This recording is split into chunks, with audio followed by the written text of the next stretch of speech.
Raylan Cruz kept walking. The glowing path beneath his boots faded behind him as he moved deeper into the veil. The mist around him had grown darker now, almost storm-like. It twisted and moved like it was alive. There were no stars, no sound only. A faint hum, like the breathing of a sleeping giant. Each step felt heavier, not on his body, but on his mind. He could feel something watching him. Not from one direction. From everywhere. Suddenly, the path ended. In front of him stood a tall black wall. Not made of stone or metal. It looked like a curtain of smoke frozen in place. In the center of the wall, a shape appeared. A door. Not a normal door, but made of shifting light. It opened on its own. Raylan stepped through. He entered a massive circular chamber. It was empty, but full at the same time. Every surface shimmered like liquid glass. He saw strange symbols floating in the air, ancient writing, changing constantly from one alien language to another. He recognized none of them. In the center of the room stood a floating orb of light. It pulsed softly, like a heartbeat. Raylan took a step forward, and the voice returned. "You came further than the others." Raylan turned sharply. "Who are you?" "A guardian, a test, a witness. Why am I here?" "Because you are not afraid to ask that question." The orb of light glowed brighter. Then it spoke again. But this time, not with words. Images exploded into Raylan's mind. Planets burning. Species fighting. Civilizations falling into ruin. And one thing connected them all: the search for power. "We were once many," the voice said. "We came before your kind. We created the veil, not to hide something, but to protect it." Raylan frowned. "Protect what?" "A seed, a force, a tool, or a weapon. It changes depending on the hand that holds it." Raylan narrowed his eyes. "You're saying this place guards a power?" "No, it is the power." Raylan stepped back. The veil wasn't hiding a secret. The veil was the secret. Then, the voice changed. It became softer, familiar. He turned again, and his heart froze. Figure stood across the room. It looked like his sister. Young, smiling, the way she was before the accident. "Ray," she said, her voice full of warmth. "Why did you leave me?" Raylan stared in silence. "This isn't real," he said. The figure came closer. "You always run when things get hard." "Why?" Raylan clenched his fists. "You're not her." "No," she said. "I'm you." The chamber shifted. Now it looked like the battlefield where Raylan lost his team during a deep space mission. Bodies lay on the ground. Smoke filled the air. "You could have saved them," a voice echoed.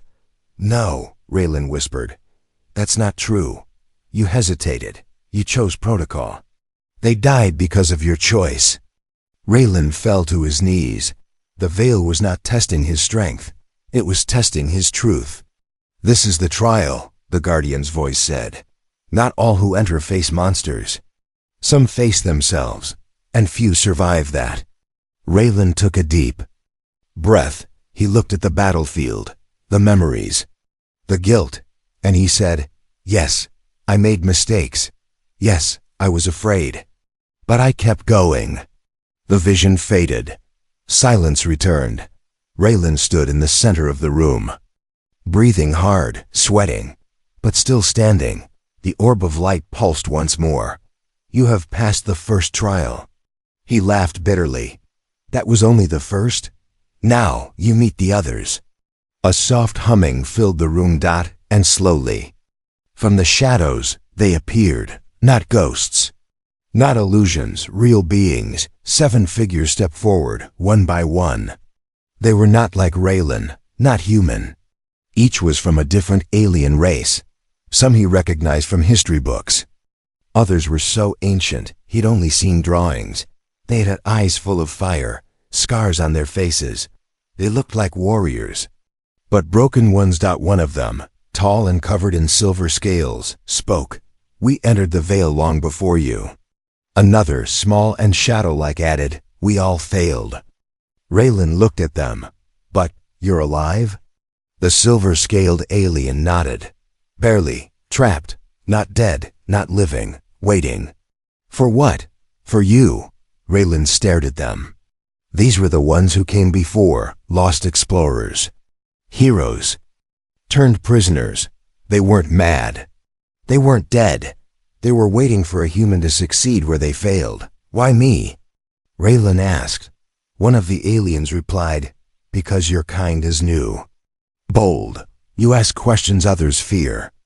You disobey rules. You take risks. And sometimes, you care more than you should.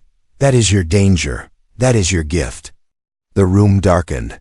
The orb in the center cracked, and from it, a map formed in the air. A glowing star chart.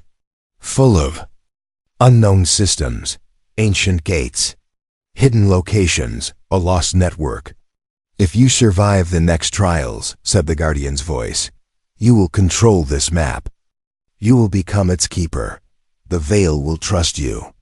And through you, your species. Raylan took a step forward. And if I fail? Then, said the silver-scaled alien, you will join us. Not in body, but in memory. You will become part of the Veil. Raylan looked up at the map. Stars burned with golden light. New frontiers. New mysteries. But they were not free. They came with a cost. He turned to the others. I will continue. The aliens nodded. And the chamber opened, revealing a path of fire and light. Raylan Cruz walked forward again, because humans may fear the unknown, but they never run from it. The path ahead looked like fire, but it didn't burn. Raylan Cruz stepped onto it, feeling warmth, not heat. His steps echoed even though there was no ground. Around him, the mist had vanished. Now there was only light. And silence.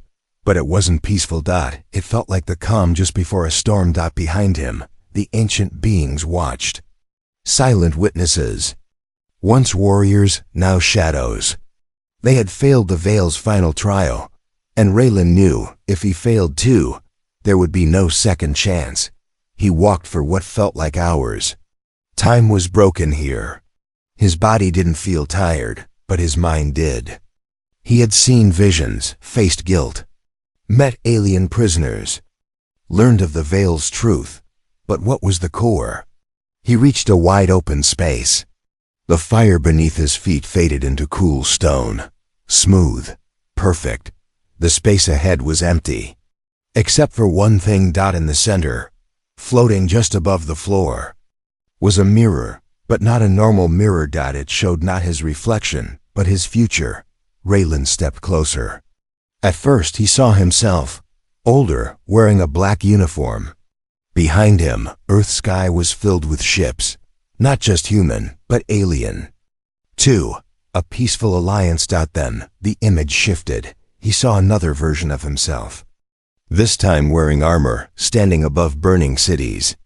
Alien races kneeling before him. Fear in their eyes. More images followed. A future where Earth ruled the stars. A future where Earth was destroyed. A future where Raylan was a hero. A future where he became a tyrant. All of them possible. All of them real. This is the trial, a voice said. He turned, but no one was there. Not of strength, not of truth, but of choice.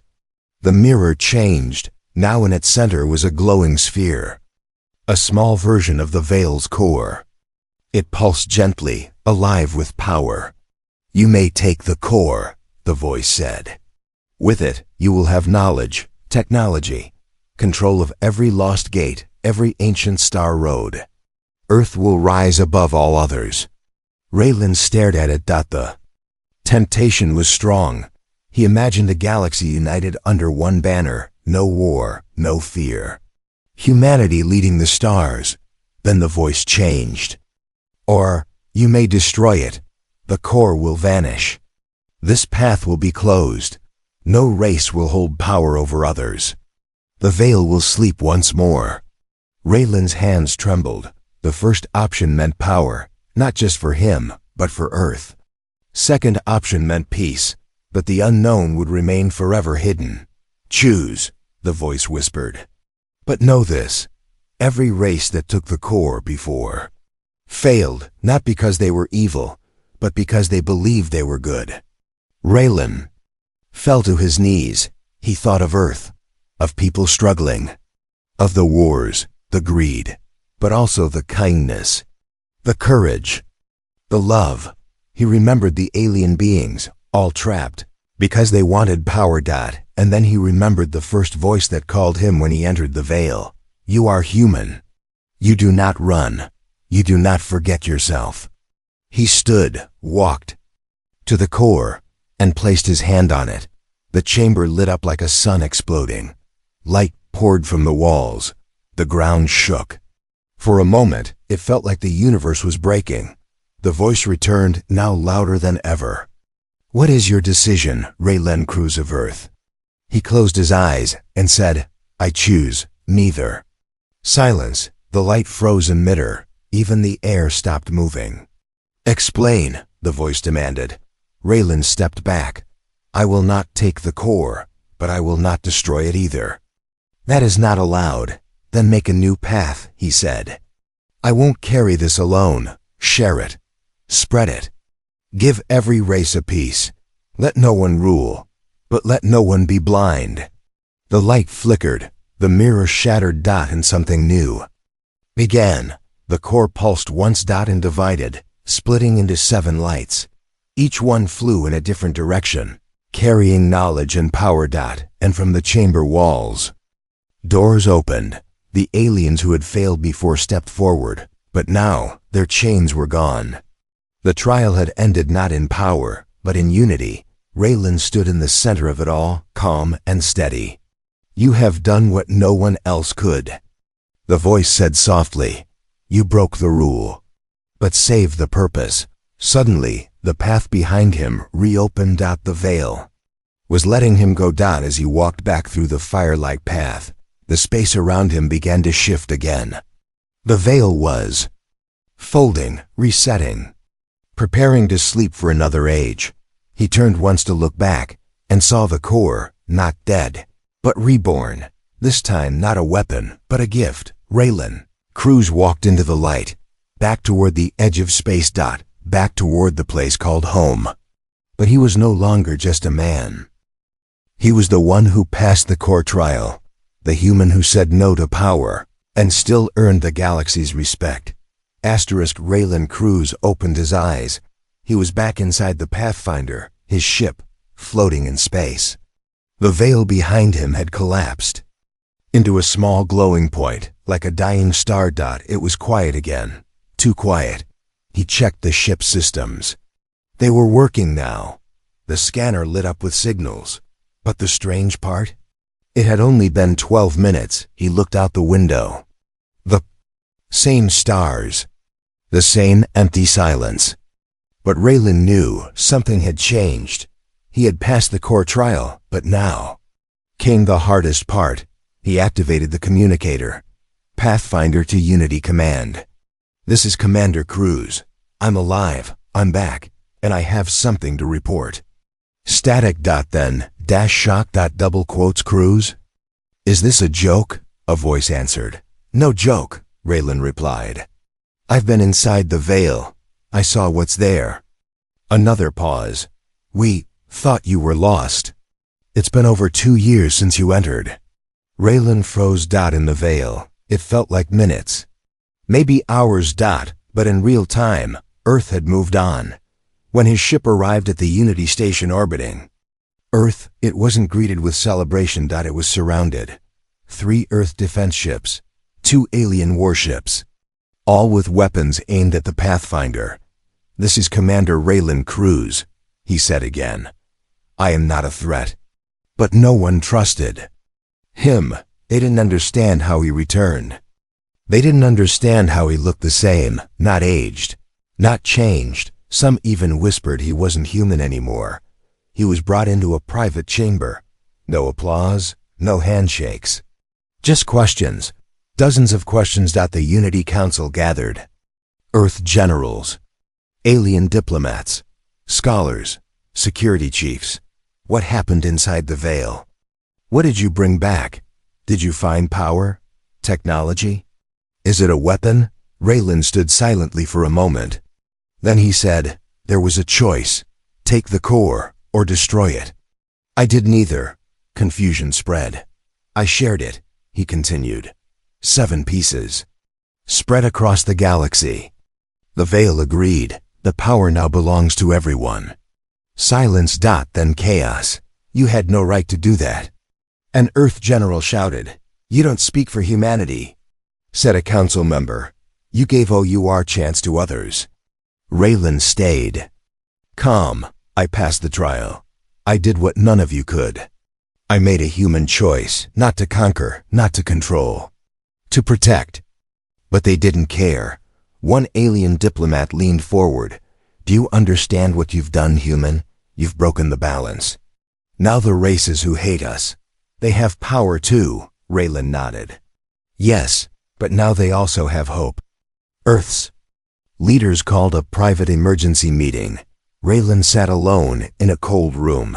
While they argued behind walls, he stared at his hands, not glowing, not marked. Just hands, but they had changed history. After hours, the doors opened. The council returned. They gave him a list. Rules, restrictions, silence. They wanted him to lie. To say the veil had nothing inside. To say it was a myth. They didn't want the galaxy to know that a human had passed the test. They didn't want to share the power. Raylan looked at the paper. Then he looked up. And tore it in half. You want to hide the truth, he said. Because you're scared. You want control. Just like those who failed before us. One Earth commander stepped forward, furious. You've broken protocol. You've acted alone. That's treason. Raylan stepped forward too. No, that's humanity. He walked out of the council room. Guards didn't stop him. He didn't need to fight, because behind him, others had started to whisper. He passed the trial. He came back. He chose all of us. Back in the docking bay, Raylan met a young technician. The boy looked nervous. Is it true, he asked, that you faced the core? Raylan smiled. I faced myself. That's harder. What did it feel like? Raylan thought for a moment. Like standing in front of everything you could become, and choosing the hardest path. That night, Raylan sat on a quiet balcony on the Unity station. He looked at Earth, the blue planet still spinning, still fighting, still dreaming. He wondered what would happen now. Would the galaxy unite, or would new wars begin? But for once, the future was not written, because he had broken the cycle. He had made a third choice. And somewhere, across space, 7 lights pulsed. 7 gates opened. And for the first time in 1,000 years, the galaxy was not ruled by fear, but by a shared secret, a human secret. It began with whispers. In the far corners of the galaxy, quiet messages were passed from one world to another. The human came back. He went into the veil and lived. He didn't take the power, he shared it. Most didn't believe it. Some were afraid of it. A few were inspired. Raylan Cruz was no longer just a soldier, or an explorer, or a name in the council logs. He had become a symbol. But symbols are dangerous. They make people dream. They make people rebel. And some didn't like that at all. It had been 8 days since his return. But for Raylan, time still felt strange. On the surface, nothing had changed. The same politics, the same arguments, the same systems pretending to be fair. But under it all, he could feel it. The galaxy had shifted. He wasn't sure if it was hope or chaos. He walked the halls of Unity Station in silence. Officers passed him without speaking. Some avoided eye contact. Others nodded with respect. A few looked at him like a weapon not yet tested. At his side, a new guard followed. Not a protector, a watcher, friendly but firm. Orders from Earth, the young guard had said. They want eyes on you, Commander. Raylan only replied, let them watch. Meanwhile, the 7 core fragments had already started their own journey. Each fragment, glowing like a sun trapped inside crystal, had flown to a hidden location, one on each corner of the star map. Alien planets, dead moons, lost stations. And now, they were activating. Small signals were blinking from forgotten systems. Ancient gates were waking up after sleeping for centuries. Technology thought to be myths was real, and no one controlled it. Not Earth, not the Council, not our AYLA and dot. It belonged to everyone, and that scared the powerful more than any weapon. Back on Earth, media had exploded. Is Raylan Cruz still human? Did he give away Earth's future? Hero or traitor? Debates ran non-stop. Millions praised him, millions cursed him, but Raylan stayed silent. He refused every interview, ignored every camera. His answer was always the same: I made a choice. It was the right one.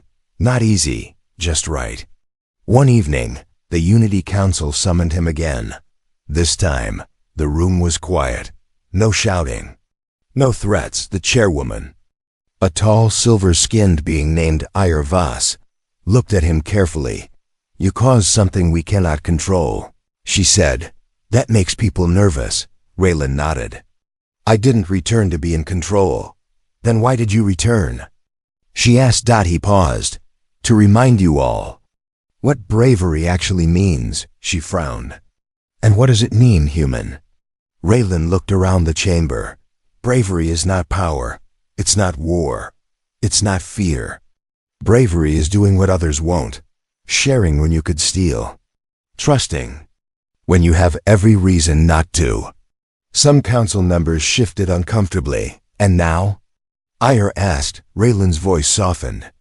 Now, you can choose to follow that example, or try to bury it. The council didn't answer him that day, but the people did. On over 40 worlds, alien citizens began lighting signal torches, not real flames, but pulses of light, shaped like stars. In honor of Raylan's decision, they called them brave fires.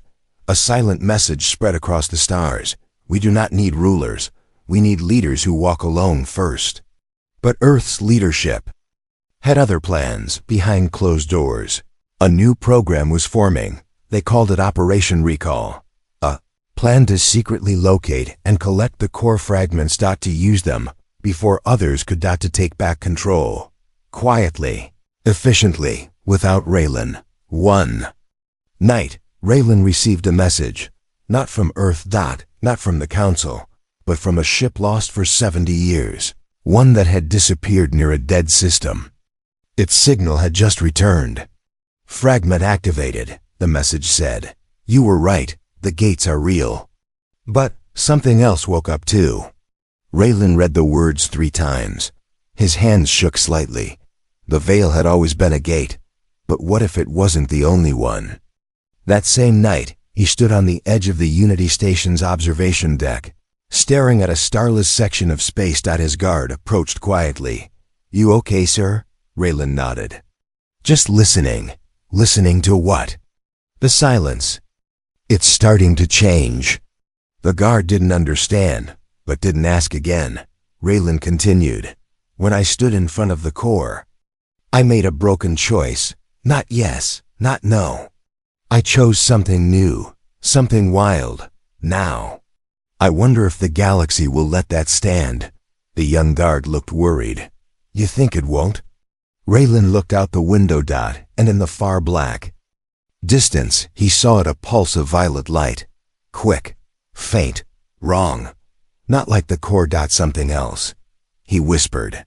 I returned too early, or maybe too late, because somewhere beyond known space, something was watching. Not the veil, not the Council, not Raylan. Something old, something that remembered when power was last shared. And what happened next? The signal was quiet, soft, faint. It traveled through systems untouched by light, across old war zones, abandoned mining belts, forgotten colonies. It carried no weapon, no threat, no command, just a message. Raylan Cruz sat alone in the pilot seat of a small unmarked ship, staring into the void. He had left Unity Station without permission. No escort, no guards. Not even his name on the flight list. He didn't want a title anymore. Hero. Not traitor. Not savior. Just one thing. Messenger. Behind him, Earth was still spinning, arguing, planning its next move. Governments were pretending nothing had changed. Alien leaders held secret meetings. Some still tried to chase the fragments, hoping to gather power piece by piece. But Raylan had seen what power does to those who chase it. Now, he had something else to deliver. Something he hadn't even known he was carrying. It began 3 days ago, when he received a small glowing object. No sender, no return signal. Just one word, legacy. When he touched it, his mind filled with voices. Human, alien, ancient, the voices of those who had entered the veil before him. Their thoughts, their regrets, their hopes. All stored inside a final, invisible layer of the core. The last piece, the voice had whispered. Not meant to lead, meant to inspire. So now, Raylan flew toward the oldest known communication satellite in the galaxy. Relay 0, a system-wide broadcast point that could send one message to every known world. He didn't need weapons. He only needed truth. The docking arms locked onto his ship. He walked into the cold, silent relay chamber. His boots echoed. Dust coated the console. No one had used it in decades. He placed the glowing orb inside the center port. The machine woke up with a low hum, blinking once in every known language. Message ready. Raylan took a deep breath, closed his eyes, and began to speak. This message is not from a leader, a soldier, or a council member. This message is from a human. I entered the veil not to win, but to understand. What I found was not treasure or technology. It was truth. Truth about who we are, who we could become, and what happens when we forget. I saw what the core could do. Yes, it holds power, but more than that, it holds memory. The memories of those who came before. All of them made the same mistake. They wanted to rule the galaxy. I made a different choice. I broke the rules. I shared what was meant to be owned. And now the stars have changed. But this is not the end, because something else woke up. I don't know what it is yet, but I know it's coming. And it remembers everything we forgot. So this is my last message. Not to the generals, not to the kings, not to the machines, but to the dreamers. To the child who looks up at the stars and wonders, what if there's more? Don't wait for permission. Don't follow maps made by the fearful. Don't let history chain your future. Be the first to step forward. The first to trust. The first to ask, what if we tried something new? Not perfect, not powerful, just brave. The message ended. Raylan pressed send. Across the galaxy, satellites blinked. Old radios woke up. Portable receivers glowed in farmers' hands. Alien children looked up from their lessons. Rebels paused their wars. Scholars wept in silence. And in each heart, the message echoed, be the first to trust. Back aboard his ship, Raylan set one final course, to the edge of known space, not to hide. To find what was waking up. He didn't know if he'd return, but that wasn't the point. Some stories are not meant to end. Meanwhile, on a distant desert world, a girl sat alone with her broken radio. She had no name, no country, no sky worth watching, but when the message reached her, she smiled for the first time in years and whispered, I want to be brave like him. Far above her, a single gate opened in the dark, soft, silent, alive, waiting.